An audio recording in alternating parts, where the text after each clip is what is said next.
Hello.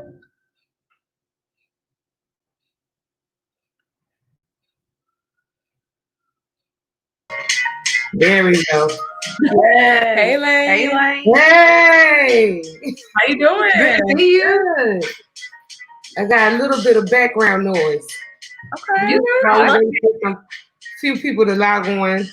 James is coming in now. He's getting through. Perfect. Hey, y'all. Welcome to the News Talk Live. Yeah. So excited to be here. Yeah, thanks for having us. No problem. I'm just going to close the door behind me. Sometimes you don't see things until you're sitting. Of course. That's when I see them.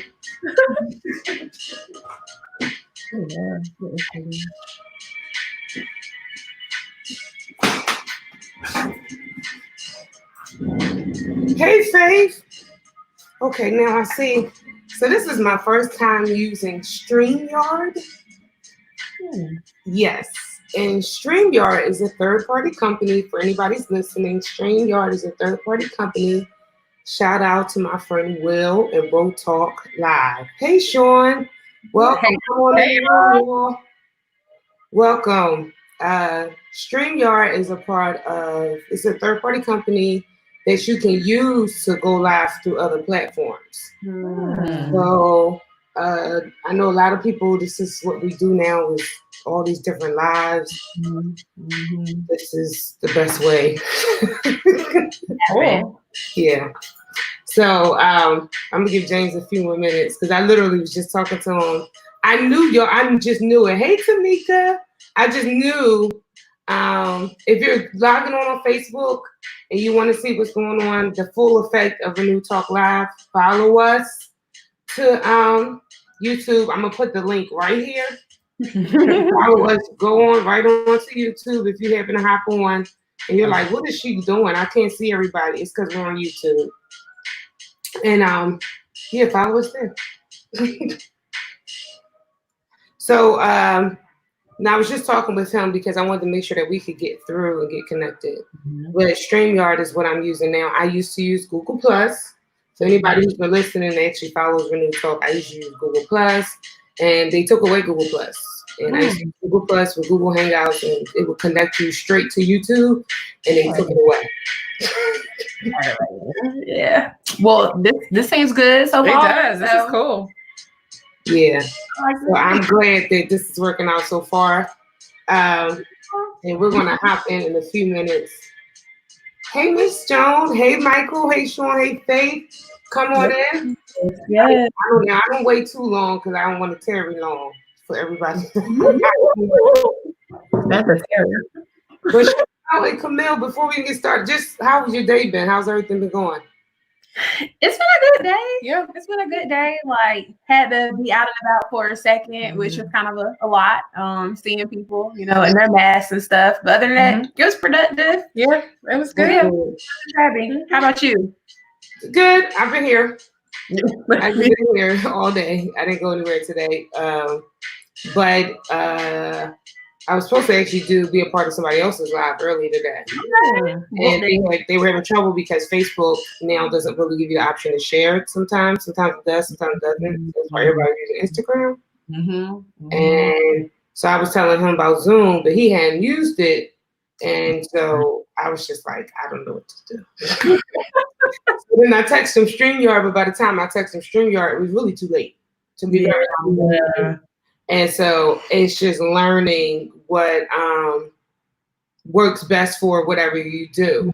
And I chose a little while back not to use Facebook as my main thing or Instagram. I prefer YouTube because I don't know because I was already using Google. I used Google when I wasn't doing no live streaming. When I first started my podcast, it was just conversation.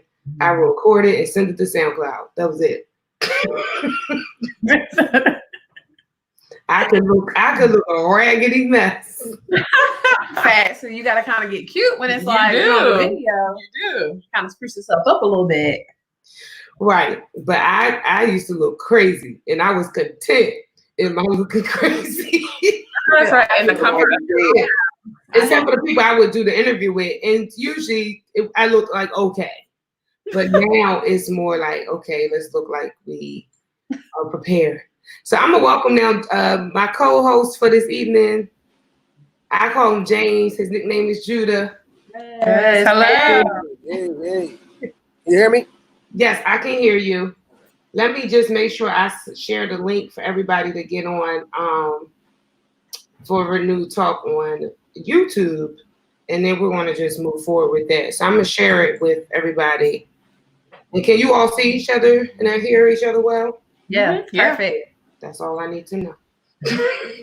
That's all I need. That's the main point of all of this. So if you're listening on Facebook, I'm not going to stay on Facebook long. I'm just trying to give everybody the link to go over, to shoot over to Renewed Talk on YouTube. And so you can find me, my name, let me put it right on in here. Hey, Miss Joan. Hey, Tracy. Hey, Joe. Hey, James. YouTube. Yes.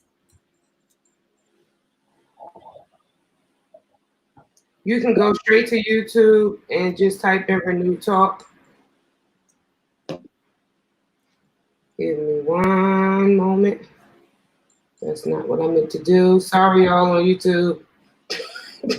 It's a lot of lives tonight, so that's one of my reasons why I'm like, I'm not going to keep people long.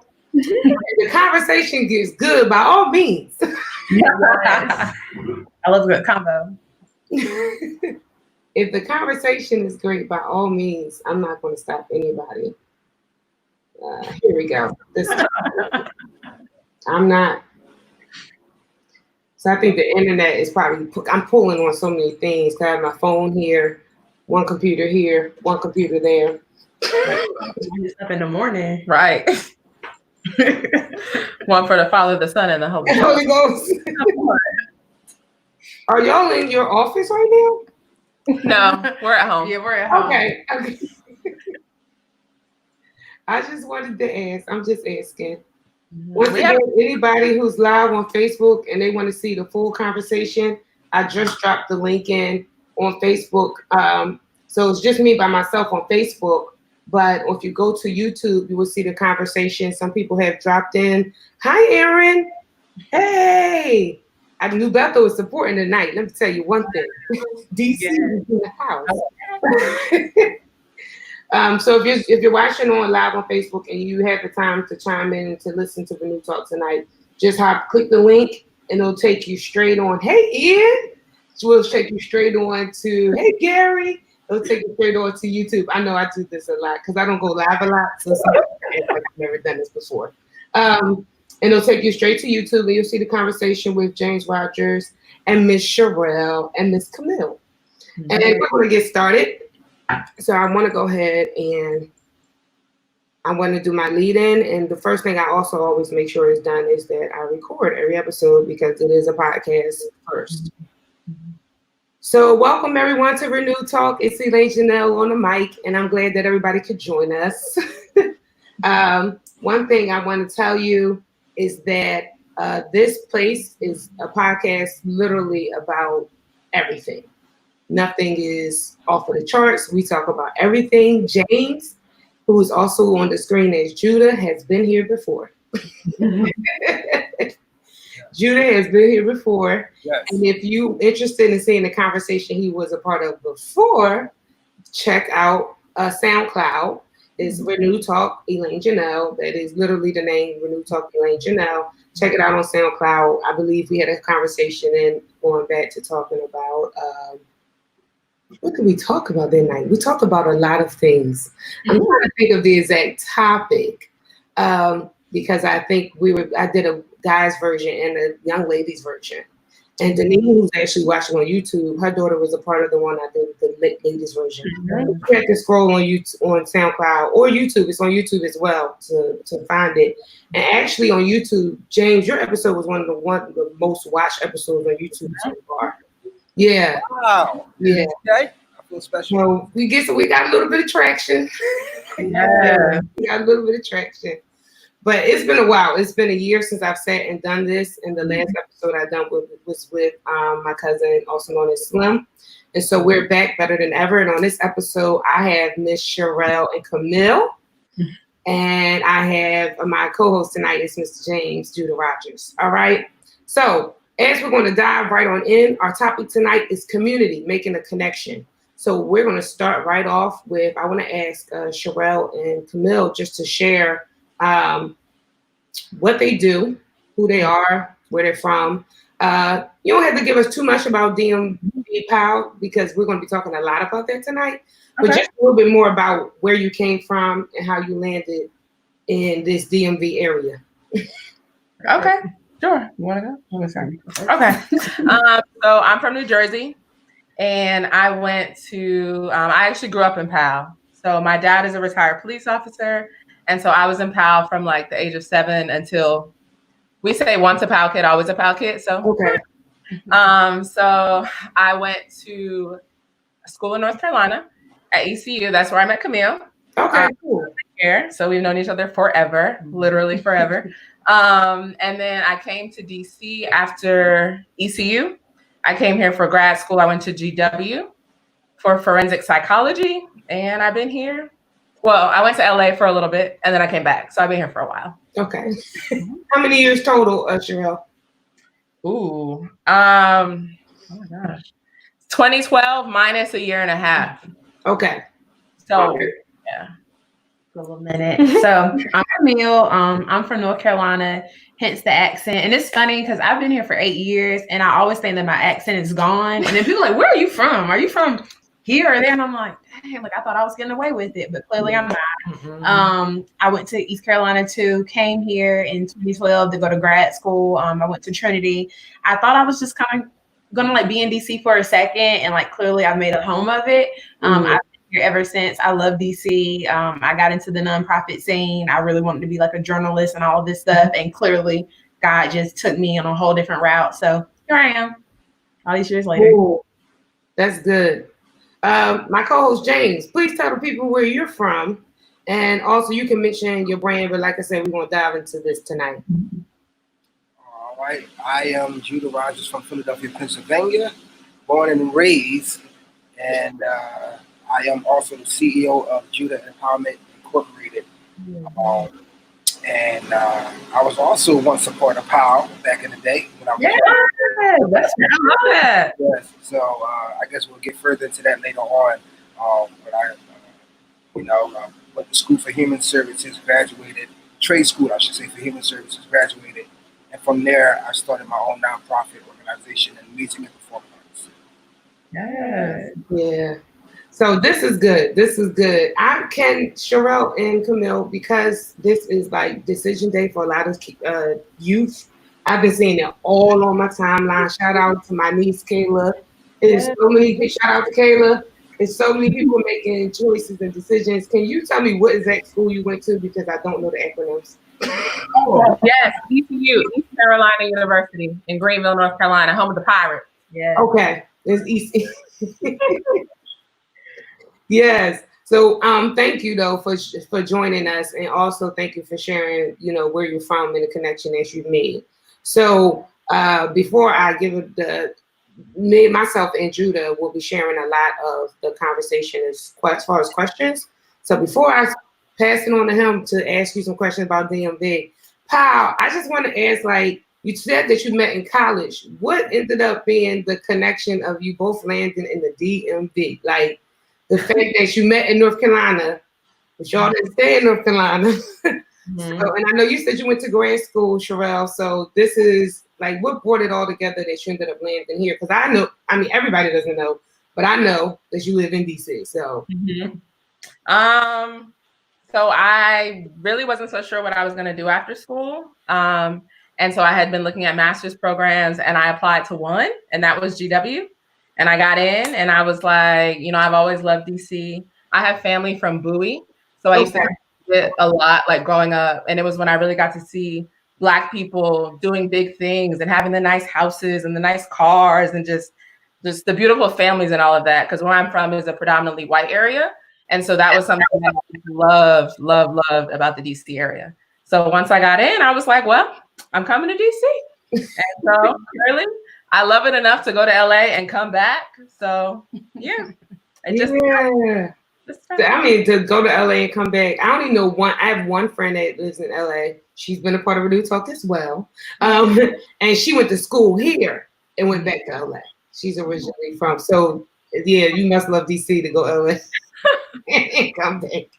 Yes, and you know, my family being in Jersey, it was just too far. Mm-hmm. Like I missed a lot of things that I wanted to be a part of that I couldn't with that 4.5-hour plane ride. So yeah, I feel you. Mm-hmm. How about how did the connection then happen since you came here for GW, which for those who listen to George Washington University, where did the connection then happen, Cherelle, for you to land in the area as well? Kamil. So I mean, honestly, so like Kamil. Sorry. So, thank you. Thank you. All the time. Honestly, like I just wanted to get away from North Carolina. That was really number one. I am from like Nashville, North Carolina, so it was on like 45 minutes away from where we went to college. So like it was like really close to home. And I always like wanted to live in a city. And after kind of like visiting Cherelle in New Jersey and then like being able to see New York, I was like, I don't think this is for me. It's too busy. And so when it came time to like being like, okay, like what's the next move? Like grad school was like just like the option. And so DC became the thing. And honestly, we've been roommates since we were 18 anyway. Oh, wow. Yeah. So it's like it was kind of like a smooth transition. Yeah. It was kind of like, not to say we're trying to go to the same place, but I was like, okay. Best friend, we out here. So it really wasn't like having to reconnect or anything of that sort. It was just like, we're going to continue this thing going just in a different place. So, yeah. Cool. What grad school did you end up going to? I went to Trinity. Trinity. Yeah. You did mention that earlier, so I'm sorry. You could. Yes. I'm passing on to Judah to see if he has any questions to start us off. Once again, I'm still live on Facebook for a little while longer. If you click the link, follow us to YouTube. Okay, so as I stated earlier that when I was young, I was a part of PAL. Now, when I was a part of PAL, I was involved in basketball. A drill team here in Philadelphia called the Foot Stompers. We used to have rehearsals there. Yeah. Different things of that nature. So what type of activities do y'all have for the young people, at the DMV? Yeah.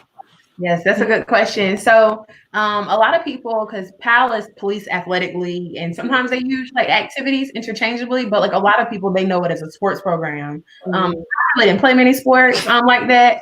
And so when Cherelle and I got our opportunity to start a PAL, we're really big on intentionality. So we're like, okay, yeah, it's cool that the kids have an opportunity to play basketball and football, but these are some things that these kids have already been exposed to, and they're doing it regular. So we've brought in like awareness. We brought in things that like are surrounding like entrepreneurship, like mindfulness. So like just being able to see our kids like painting, being able to go to Baltimore and see our kids like doing belly breathing and things.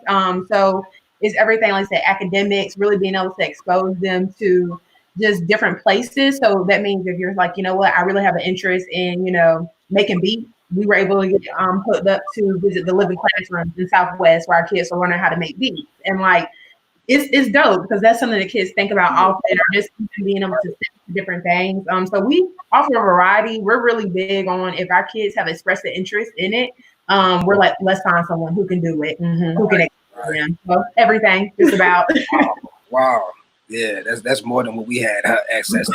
Right. Yeah, that's more than we had access to. We had a guy named Mr. George, and Mr. George, he became like the community father and everything like that. So growing up in the urban community, we had a lot of little gangs where we thought we was gang members. You know what I mean? So it would be, we lived on 24th Street, we would be against 25th Street. But Mr. George and some of the others that was a part of PAL, like would come, they would grab us all up and take us and just sit us down and talk to us and different things of that nature. So I know most definitely it has a most positive influence on the young people. So thank you for sharing. Yes, thank you. That's so good. And the fact that you remember Mr. George says everything. Yeah, absolutely. Right. Absolutely. What made you guys decide to start DMVPAL? And like I said, me and Judah are going to be sharing this because I want Judah to share what made him start Judah Empowerment. It's going to be a whole vibe. So, but I know I said to James not too long ago, because James is a close friend of mine. So we talk often. And one thing I was like, I remember when PAL used to come to the schools. I grew up in West Philadelphia, so we both were hardcore inner city kids. And they used to come to the schools and talk to us about, being active. And my mother already had me in 50 million things as a child. Like, I went to sleep tired.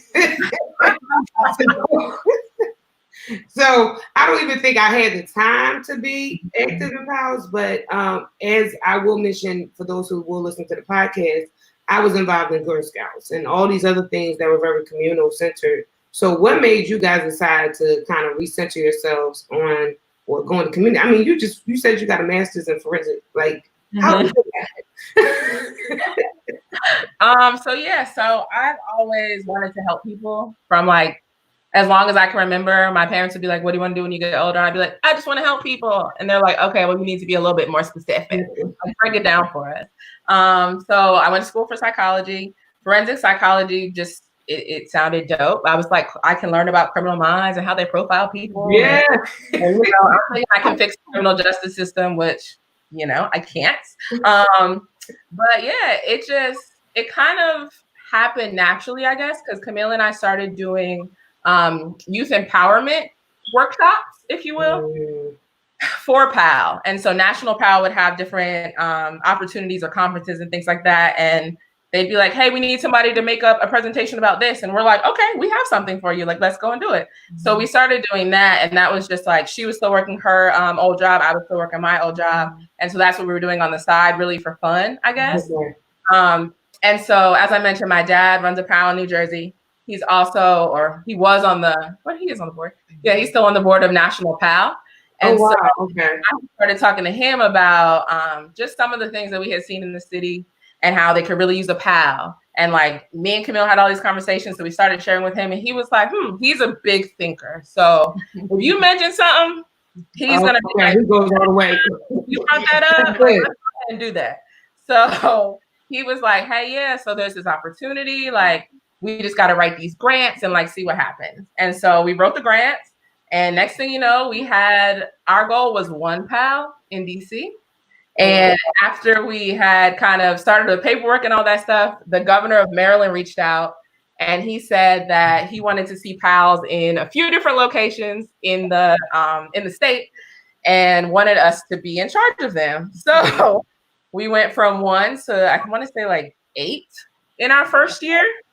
And we have since broken it down to like 6. I was about to say that's a big jump.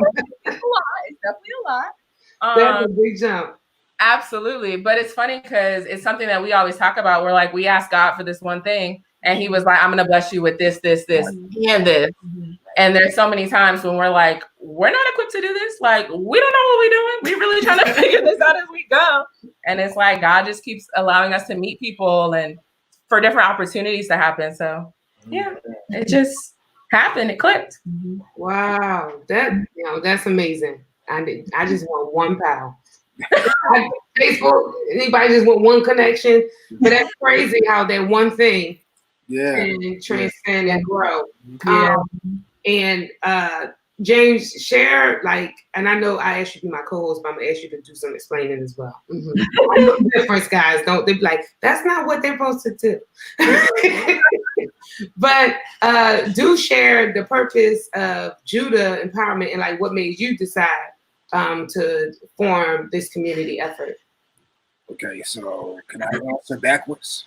Mm-hmm. Okay, all right, I'm gonna answer backwards. So as I stated before, I went to school for human services after being encouraged by someone I played for. I had dropped out of school, went and got my diploma, and then they just pushed me further to say, you don't have to go to college, because I really wasn't interested in going to college at the time. I said, you don't got to go to college, but at least get something else under your belt. So I went to school for human services, and after graduating, my teacher came up to me and he just said, man, what do you think you're going to do from here on out? How do you think you can incorporate human services with something that you love to do? So he began to ask me, like, what do you love to do? So I began to tell him came up playing music. So I started off playing the drums, and then I graduated to the piano. So I just been playing the piano all my life. And so he's like, how do you think you can incorporate the two? So I said, well, I probably can start like a music program.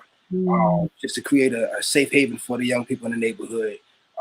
Have them come learn how to play the piano, vocals, drums, and different instruments and different things like that. So, so I started that in 2014.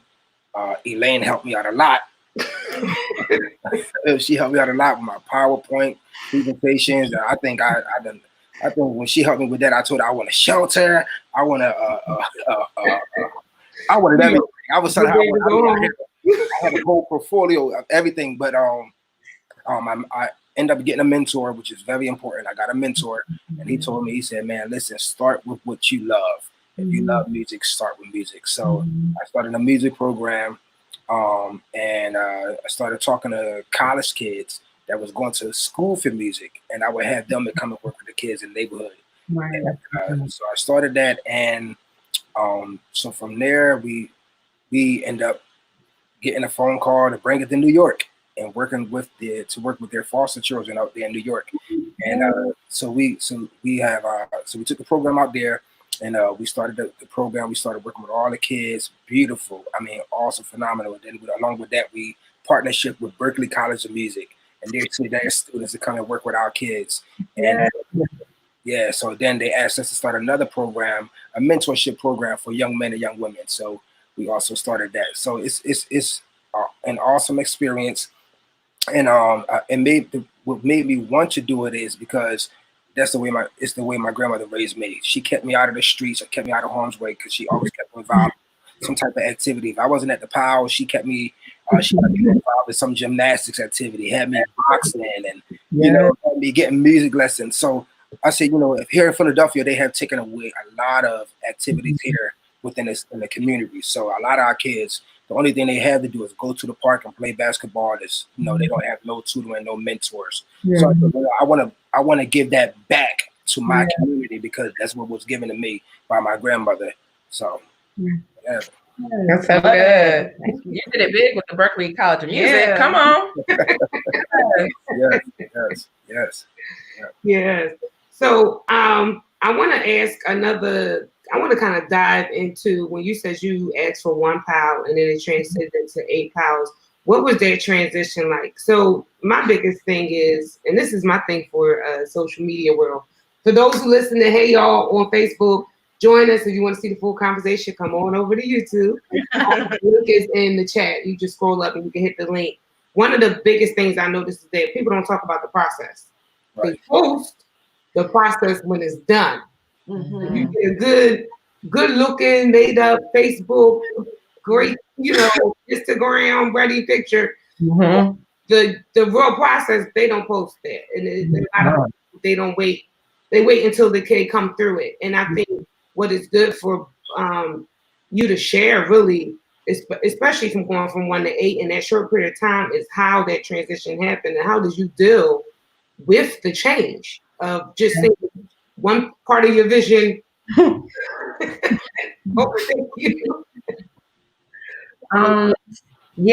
That's a good question. It was, I feel like on the outside we were handling good, but once again we lived together. And so it was a lot of conversations when most people wouldn't be talking about work, but we were talking about work. And so initially we were and we've always been super thankful. But I think anytime you look back into some of the things that God's giving people in the Bible, it's kind of thank you, God, but how's this gonna work? So that was constantly a thing where we're thankful we asked for this kinda, but we really don't know how to operate in this space, because we both had our own strengths and talents, but the thing about it is we were just kind of given the task. It was okay, we're not giving you a team to work with you. We're not even really giving you the people that are going to help you in this location. It was kind of we're telling you the places, you go plant the seeds, you go meet the people. So it was a struggle, because clearly we're both young Black women. We ended up in a lot of rooms with people who didn't look like us. Imposter syndrome is very real. So we would go into law enforcement agencies trying to convince them as to why they needed this program when they're already super stretched, beyond their capacity, when some of them have never worked with kids, and let alone probably even really interacted with 2 young women who were coming in and saying we're going to kind of tell you what to do in this capacity. The fact that a lot of people, I think, because we did do such a good job of not even put on the front, but holding it together, people were coming to us in the midst of it, like, hey, like I've seen what you've done in this place.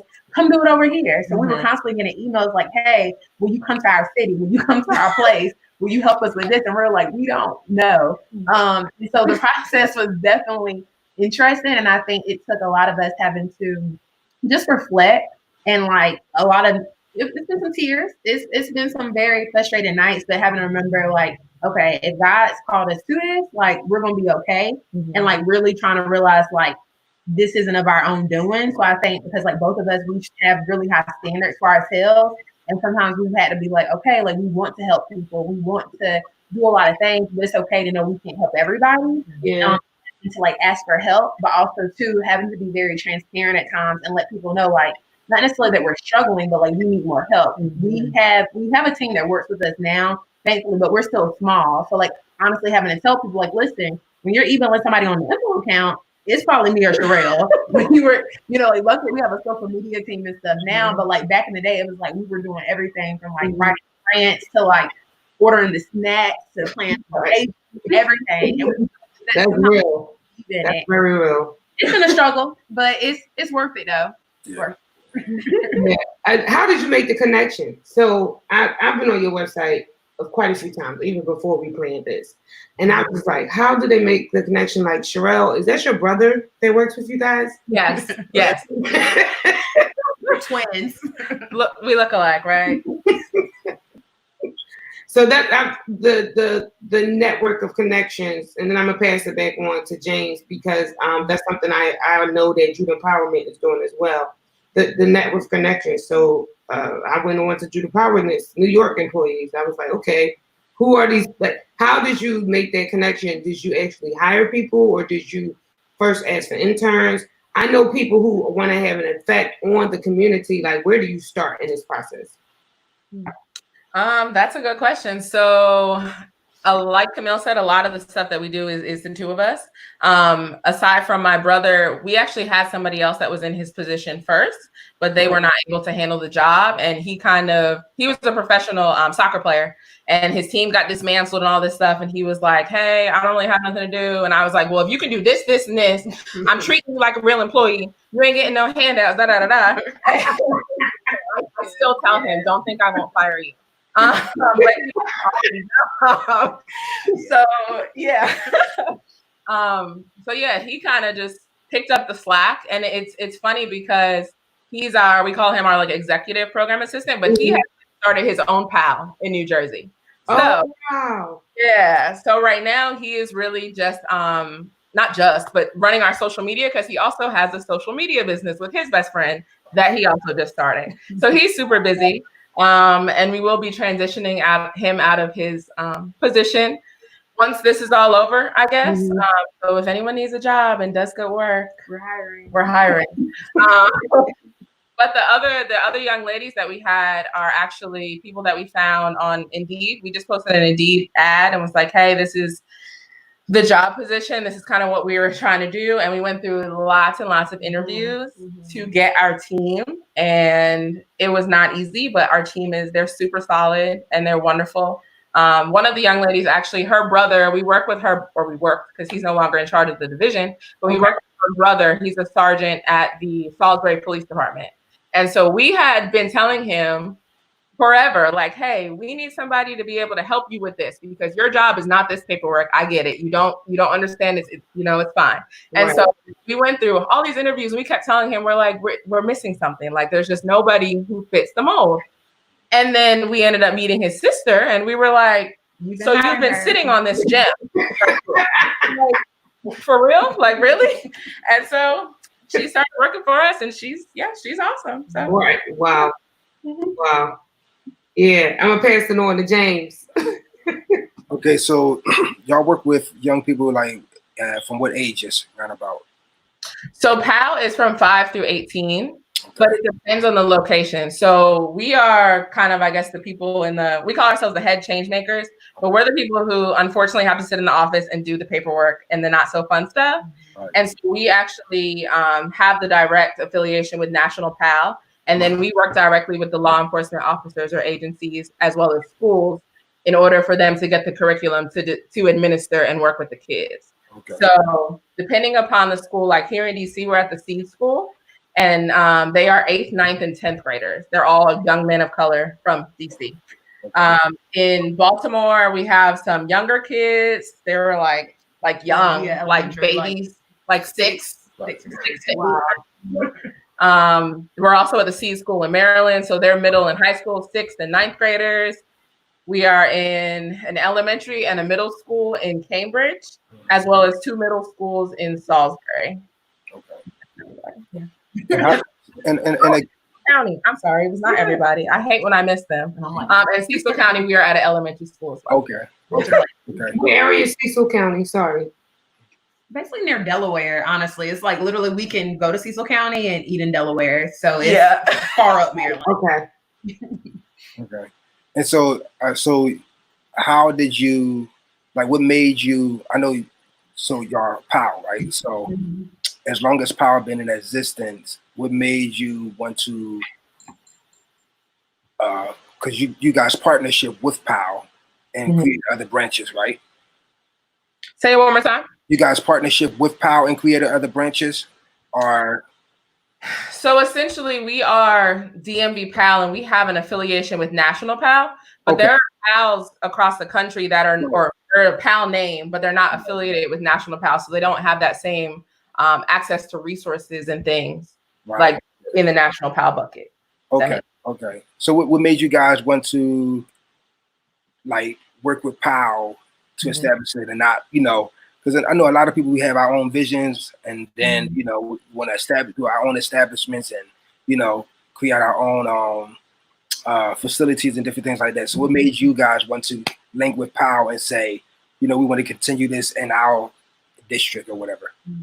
Now, I think it, for me at least, I'm gonna say it probably came from Cherelle's affiliation with PAL, and like her growing up in PAL, her dad, like I said, still running a PAL and everything of that sort. So that was kind of like our avenue in. But I think that even though like I'm thankful that we know PALs from all over the country, because like depending on where you go, the PALs can look the same, but sometimes they look so different. So I think like we had originally, like I said, we were doing those youth workshops and things. So we were like, we're going to start our own organization, do this and do that.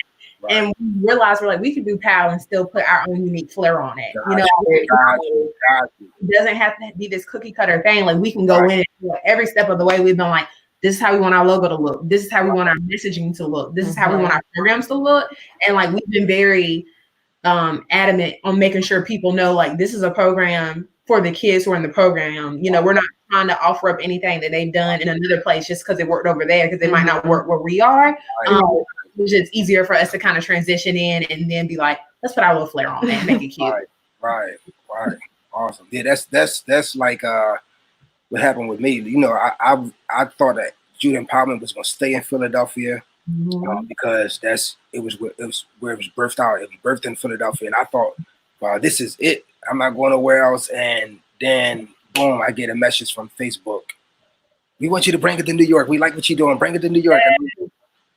Bring it to New York. I never thought about taking it to New York. And it was just like what they were offering me and what they were offering us. It was like an opportunity. I just couldn't resist, because I'm like, I love kids, and to be working with foster children, it was like, oh man, this is going to be an experience like none other. So, I mean, I most definitely understand. And I never thought that I would be working with another agency. I thought it was just going to be youth empowerment.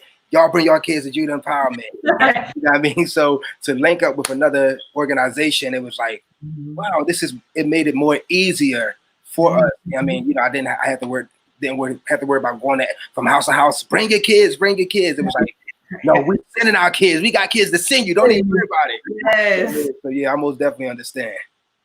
That's good. I know, because of being a part of the beginning process of youth empowerment, I know what it's like to kind of have a vision. And what's very interesting about all of this is I used to say when I was a kid that I wanted to like do things with music and children. I remember I used to tell people, because my parents were teachers, but they were like, you want to be a teacher too? And I'd be like, last resort is to teach music. And then that was like the last resort, was to teach music like in a public school. And then I met James. And then when I heard his vision, while I was in Philadelphia, we pushed that. That was like our thing. Yes. to help build it, to grow, make connects, Yes. like literally finding buildings Yes. because you're doing something out of the norm. And so something I really appreciate that James asked you guys were really relating to what made you decide to go ahead and still team up with PALs and still have your own vision, but under the national PALs or PALs National. And what makes that stick out to me is that I think sometimes when we are entrepreneurs or we have a vision or we have an idea, sometimes we think we're supposed to carry all of ourselves. We will just do this. Like I said earlier, like, I'm a dream big, I'm a think big. Not realizing that the beginning of what you're doing, you definitely may need a push of something else. And what you think in your mind may not exactly be the exact picture of what it comes out to be. Like that's so true. Good to team up with other people. Like you deciding, let's do PALs. Like PAL, that means a lot. Yeah. Because some people have it, and I hate to say it, with some millennials, we get in our minds like we just gonna do it like this. It's going this way. It's gonna do it, this way. It's gonna be done, and that's not always the way it comes out to be. What counties? You named some of the counties. I know you named Salisbury. Shout out to my mentor. She works with the Planning and Zoning Committee in Salisbury. Love the Salisbury. They're wonderful. Such wonderful people. Yeah. So what other counties are you in? From DC to Virginia to Maryland, just share like all the areas that you're working in, especially if anybody watches this later. Like I can see who's basically on right now and who's chiming in on Facebook. But if somebody watches this later and they do have a child or they're in a community like, oh, we want that here, you share. So we are not in Virginia yet. Okay. And then we're here in DC. That's at the Seed School in Southeast. We are in Cecil County. We're in Baltimore. It's the city of Baltimore, not the county of Baltimore. Salisbury is in Wycomico County, and Cambridge is in Dorchester County. Gotcha. So because you said you did when it went to 8, you can distance down to 6. You said. How many years total now? 2. You said how many what? You say years? How many years total? Years total. 2. Yeah, 2 years. Well, time flies. What you say? Yeah. Okay. Yeah, that's big. How in a process of building the PALs that you ladies are associated with, like how did you deal with the obstacles in the building process? Because I mean, I have some experiences. Yeah. I think that we are still dealing with obstacles, to be completely transparent. I feel like every time one site is doing great, something happens at another one, and we have to like revert all our access and all our resource and everything to that and try to fix that. And then that's good. And then something happens over here. So really just by taking it one step at a time, honestly, trying not to like overwork ourselves, boundaries up, and like because it just started with you two in the beginning, right? Yeah. And y'all didn't have no location.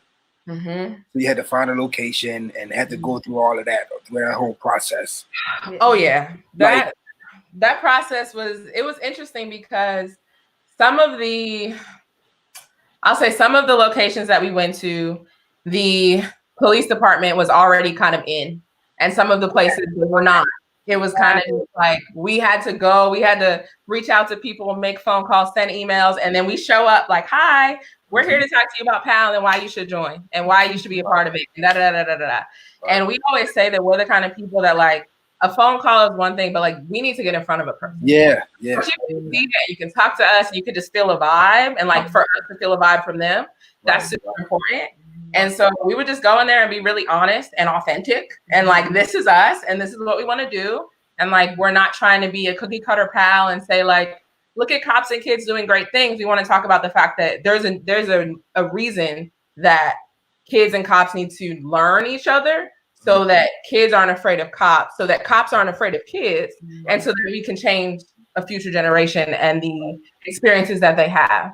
So yeah, we tried to be very upfront and diligent and just keep going. Every time someone was like, no, we were like, okay, well, maybe we'll just, run through this wall instead of hopping over it, because we're going to get through it somehow. So yeah. So I know it was an amazing feeling to go from 1 to 6 locations you were?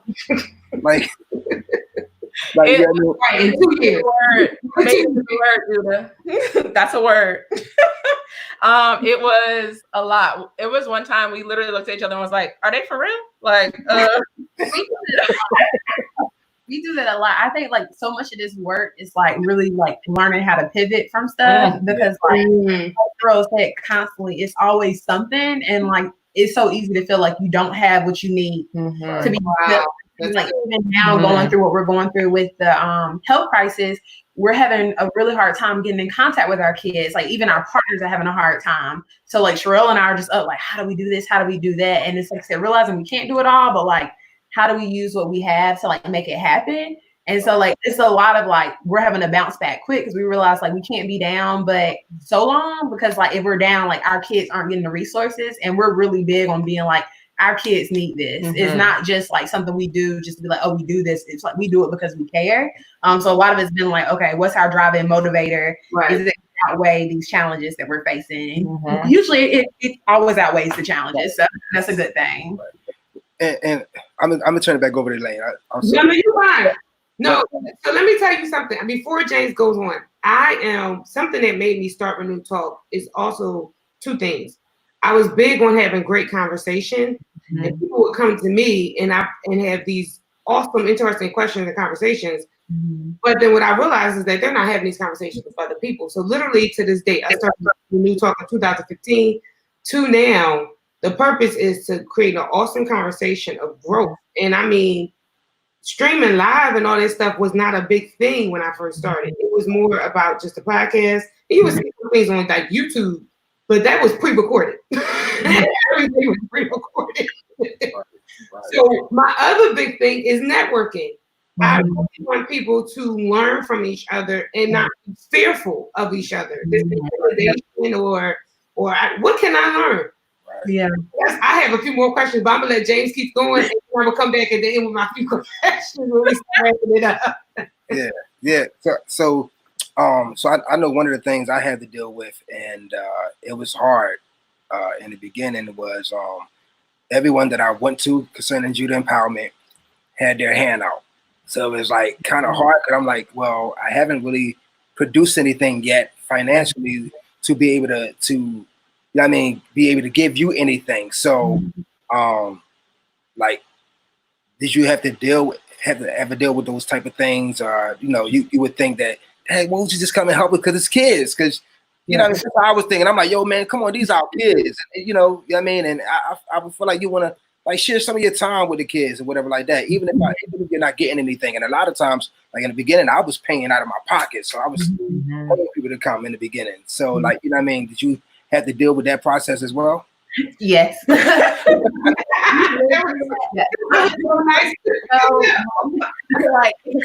it's a tough point, because I think like I had worked in nonprofits for years, and I had worked in like volunteer management. And so when we're over here like reaching out to people to volunteer, for us it just makes sense. It's like, wow, work with these kids, have fun. It's not boring. And like crickets, it's nothing. Even sometimes when we would share the message with people, and honestly, just in full transparency, even down to some officers that we would end up being in spaces around and would pitch the program, they were kind of like, okay, and next. And so we had to get over that idea of like people want to help kids, because there are some people who do, but also realizing some people don't have the capacity to unfortunately free. People's time is stretched, so we've had to get creative on our requirements for the program when it comes down to like the volunteer stuff, like on like just their schedules and things of that sort, but also just being honest with people and being like, listen, this is kind of where we are with the program. Like at the end of the day, I would rather have free volunteers who are truly invested and see our kids as people, as opposed to people who are like, I'm here, but I don't want to be, because people feel that, And so like, I think we're still kind of working over that hurdle. But I think like the one thing that we try to do is just be like, this is this is it. We're not putting on any fronts for the program. We still have our things to work through. We're still trying to get over gaps. Like I wish we had kind of like a volunteer base, like some of these huge programs. But right now we're just like, people haven't found out about us yet. I believe once people find out, and I'm thankful because a lot of the people who have come and volunteer, whether it's like some of our friends or even some officers who've heard about the programs, once they come, they're usually in. They're like, this is great. And so like I'm thankful because the ones who have shown up and done work for us, like they've been really great about it, and they do that whole word of mouth, which has been really important. So that's always a key to getting somebody good in the door, telling a friend. One of the things I had I've spoken to one of my friends about is when you're working with kids, you're to see more from the seed that you have sown into them. Versus you know, you trying to get it out of just, I mean, you going in with a mindset, I'm gonna get some money because I'm working with kids. Like, no, you will succeed more because you have sown into the kids. So you're reaping off of that benefit of what you have sown into them. And a lot of people really don't understand it. I have a friend who has 2 daycare centers, and she told me another one of our friends wanted to open up a daycare center. And one of the first question was, can I make a lot of money? And she's like, not if you're in it for the money. If you're in it for the money, you're not going to make any money. You have to be in it with the love for the children. So, and a lot of people don't realize that when you're working with children, the last thing you want to worry about is finances. Of course, it has its benefits, but I mean, you would succeed even more when your heart is in it to really see great positive results within that child or those children that you're working with. And so I know it's sometimes it'd be hard for me because I'm like, you know, I be very cautious on who I bring in because a lot of, you know, I'm working in a foster care agency. So you have a lot of kids that are dealing with rejection and different things of that nature. So it's kind of hard. I just can't bring any and everybody in because they don't know how to deal with that child at that moment in time. You know what I mean? So, you know, I most definitely understand that. Yes. People are chiming in. I'm gonna take a moment. I try to balance between the podcasting aspect of it and showing love to those who've chimed in. So I said New Bethel has definitely shown love tonight. Hey, myself, we all attend New Bethel in Washington, D.C., Shaw. But with that, I also have my fam from Philly that has shown them Miss Jones, Jamil Sloan. Philly has showed up as well. And I just want to thank God also for my good friend Trey. Trey sent the link for me. I'm talking, she like, hit the link to the right. Come on, Trenton, New Jersey. So I'm grateful those who chimed back in. Like I told people, it's been a year. So this is like me regrouping thoughts and ideas and how we're going to do it because some things are different. And so it's a vibe. But I'm glad everybody's hopping on and checking us out. And if you're hopping in and out, that's cool too. I tell everybody all the time, catch the piece you can. Sometimes you might come back to it later when you have more time to listen or have the attention span to listen. To fit and to allow. Question I really would like to know is like, this has been 2 years so far for you. What are some of the changes you've seen in the children? There's some of the changes and the growth that you've seen in the children. And I know I agree a lot with things. I know people like, you do music, you don't work with children. Oh, but I have. Oh, yeah. He knows I have. Oh, I started as a teenager working in summer camps. It's been a journey. I did that as well. What's some of the changes you've seen in the children as you interacted with them, or as they have connected in the PAL program? So definitely their ability to, I guess, be vulnerable and share things. I think that's huge. We've had a number of success stories just that I can think of off the top of my head. We had one young man in elementary school who actually came to the program. He was on the autism spectrum or is on the autism spectrum. And he came to the program and he had one friend in the program and he had told that one friend, like, I'm talking to you and I'm telling you to tell the officers that I ain't talking to them. Like, point blank at the period.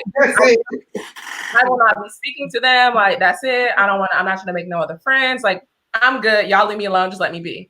And one of our officers called us one day and was just like, oh my gosh, remember that kid I told you about who said he wasn't, or the friend said he wasn't talking to anybody? He came up to me and had a full conversation about his school that day and how he loves this program and how now he feels more comfortable to talk to officers. And he was like, it was the first time he's ever talked to me. And I'm like, okay, that's a win. Like, that's a win for sure. We also have another young man who's here in DC, and we started that program in, I guess it was December of 2018. And it's funny because we went there and we're all like, hey, we're here. This is the program we're bringing to your school, da, da, da, da.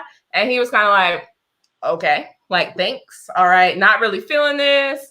I guess I'll sign up because like I got to, but like, I don't really care. Like, don't want to be here. Mm-hmm. Now, we talked to his advisor today and he was like, do you know, he's asking me like, where are the ladies? Where is DMVPAL? We're trying to connect.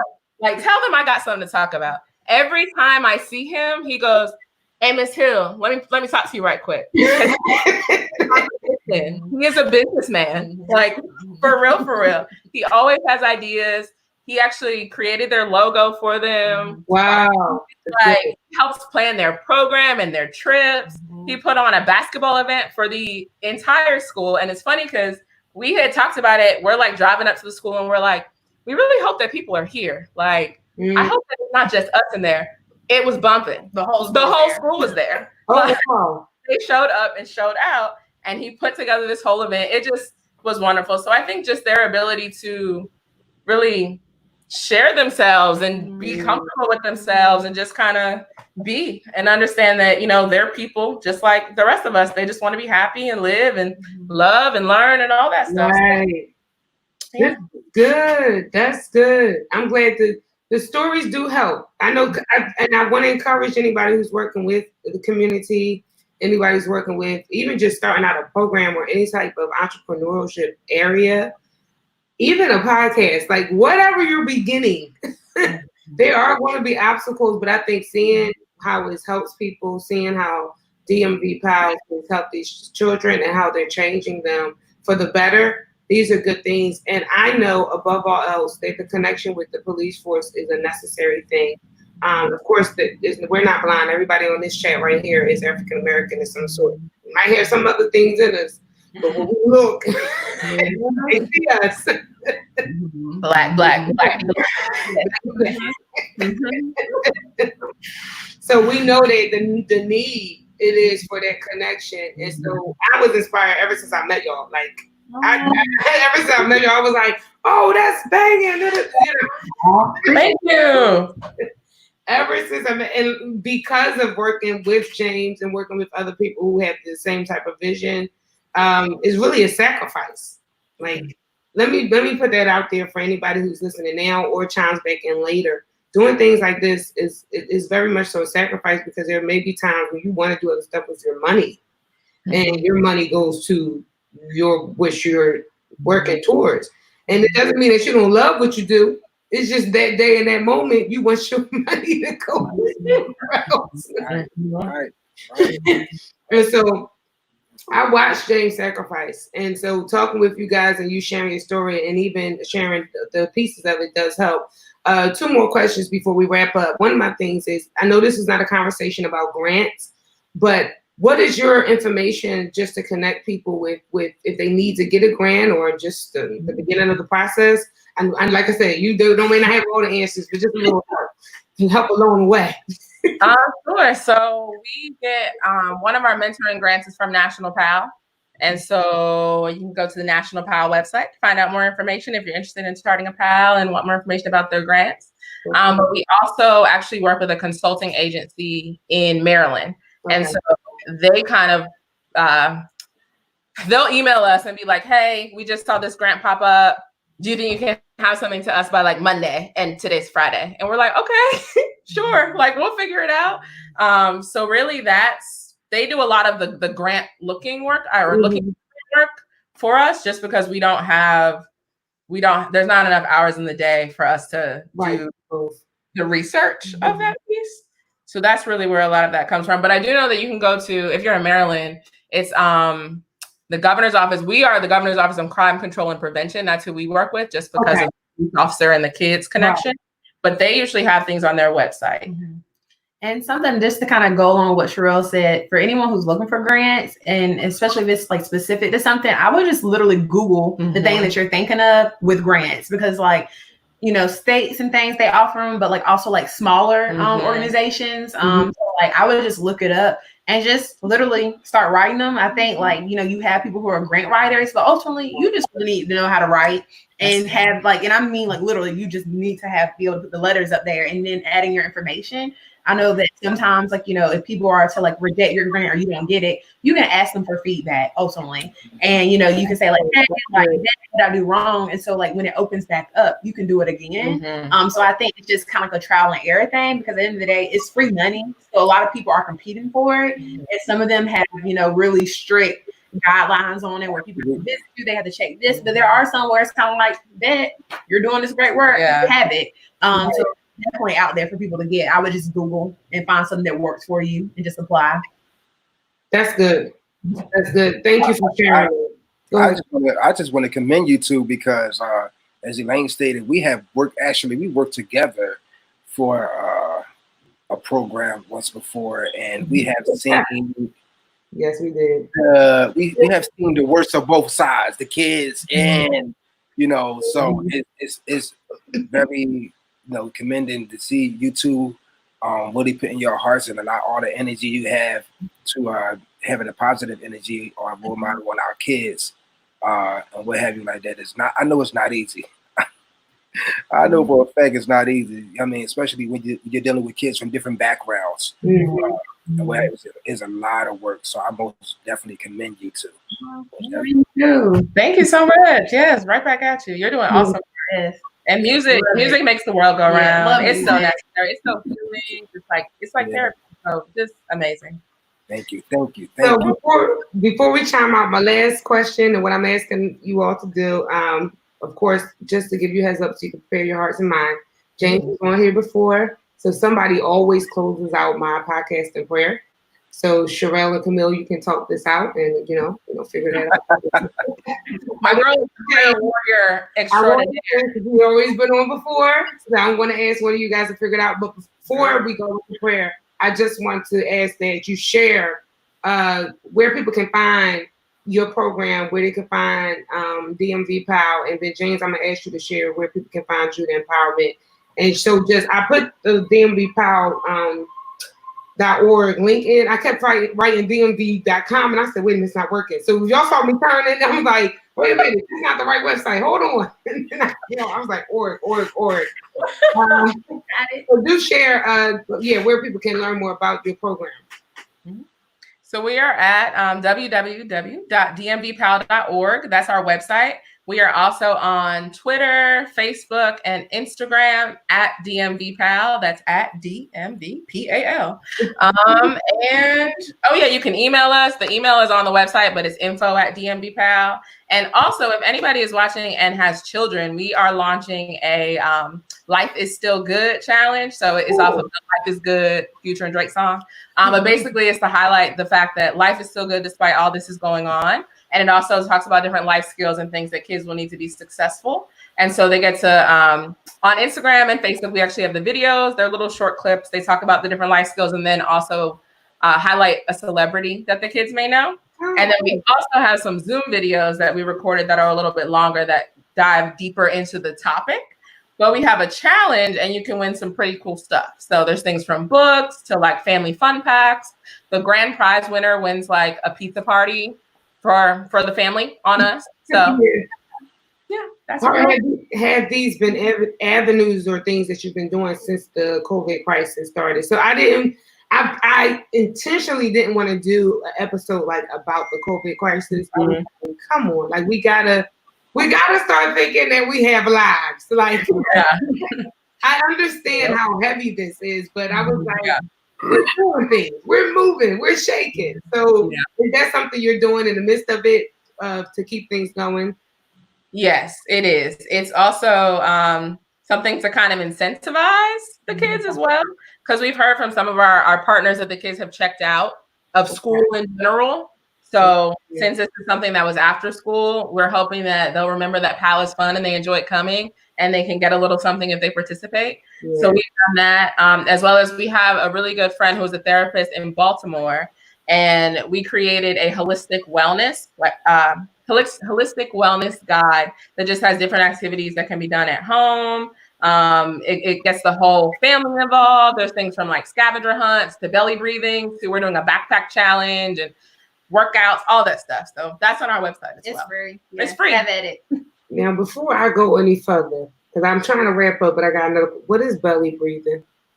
So belly breathing, like we don't realize, like because I think breathing is so natural to us, how much it really controls everything. So like if we're upset, if we're sad, happy, whatever, it can kind of just get really like it can fluctuate a lot. So belly breathing is basically when you just take like really slow, intentional breaths. So like you might inhale on like a count of 5 and like your stomach just fills up with air, like that's all you're thinking about, and then you breathe out on a slow count, so it kind of just brings your body back to center. So it's really good.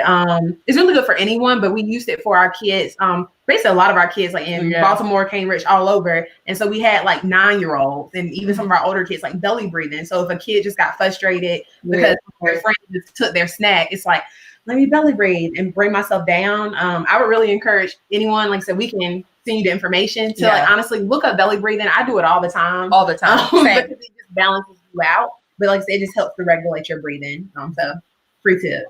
Good. This is good. So those are vocal exercises for when you said that, I said, oh, I had to do that. I know. Yeah. So you already hip. But it makes sense though for anxiety, especially if you feel yourself going somewhere. As you know, the whole thing count down to 10. I guess the saying, bring yourself down. That's level-minded thinking. That's good. Okay, James, do share, or Judah, because they're going to see Judah. Do share more about Judah Empowerment and where they can find you and what you're doing and everything. Okay, well, our website is www.judahempowerment.com. We're doing some upgrading on our website for our New York location. The website was built for the Philadelphia location, but we're going to do some upgrading. But we still going to receive messages. You can still sign up your kids for the classes and everything on www.judahempowerment.com, or you can follow us on Facebook under empowerment.judah on Facebook, empowerment.judah. I'm sorry, on Instagram, empowerment.judah, and on Facebook, Judah Empowerment. That sounds so good. So when are you coming to DC? Yes. Because we got some kids for you. Call me, I'll be there. I'll bring the team from New York. Okay, that sounds great. It's a deal. Well, listen, the Berkeley, well, they're no longer, they graduated, but they love working with the kids. Phenomenal. And if you follow us on Instagram, you'll see some of our workers that work with the kids from Berkeley College. Yes, we're gonna follow you with y'all. This is good. So thank you guys for joining in once again. I appreciate it. Thank you all those who stayed the whole time. The fact that you stayed on the whole time means a lot. I actually kept Facebook going because when I saw that other people were still coming on and like, oh, I'm watching, I was like, oh, this is love. So I appreciate my community, my Mount Sinai people that chimed in at the end, and my Iowa people that hopped on. That's my home church back in Philly. I appreciate everyone, and of course, New Bethel. You got love. So this is definitely something that I encourage people to vibe into and look into. And DMVPAL, I'm going to let you know now that Michael and I have been talking. Michael Jones is our minister over our young adults, and he was like, we need to do something later on in the year with DMVPAL. So we'll be coming. We want to be more community active. So once we get things in place, make sure everything's good with church and the connection, then we'll make sure that we have everything in order to make it happen. So yeah, this is all about it. And I know you was messing with James, like when you come to DC, don't play with him, because this man, we're serious. All right. We're serious. Elaine, get there. Yes. But Elaine, I really thank you for this is my second time being on the show. And Elaine, like I said, she helped me in the beginning and everything. We have done a lot of things business and out church, whatever. We done did it all together. We done did it all. Yeah. So we even counsel people together. So,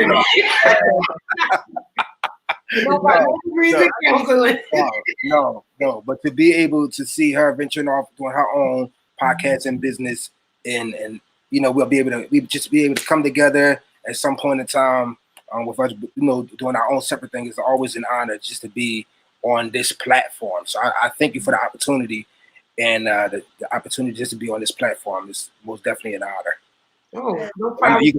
You had the big people on here, so I feel kind of, I know you're not talking about us. I know you're not talking about us, Judy. I know you're not talking about us. Listen, y'all have 6 locations. Come on. And Elaine, thank you so much. This is so wonderful. Yeah. We felt I read the email. I said, Elaine wants us to be on her podcast. Oh my God. We were so excited. So this is so wonderful. This has been so nice. Yeah, thank you for allowing us to come and talk and share and learn and all that good stuff. This is good. And I'm so glad that everybody can hop on. If you just joined us on Facebook, check out the link. We're closing out our show tonight. But it's going to be up on SoundCloud. It will, once I get the edits for the episode of May, I put it on SoundCloud. It goes up on iTunes. And of course, immediately it was going to show up on YouTube. So if you just hopped onto my live on Facebook, join us on YouTube and you can check it out whenever you have downtime. I tell people all the time. I think people, when you ask them to do something, they feel obligated. Now, I will say I sing with 2 other groups. So when I'm like, can you buy this album? I do be like, can you do that soon?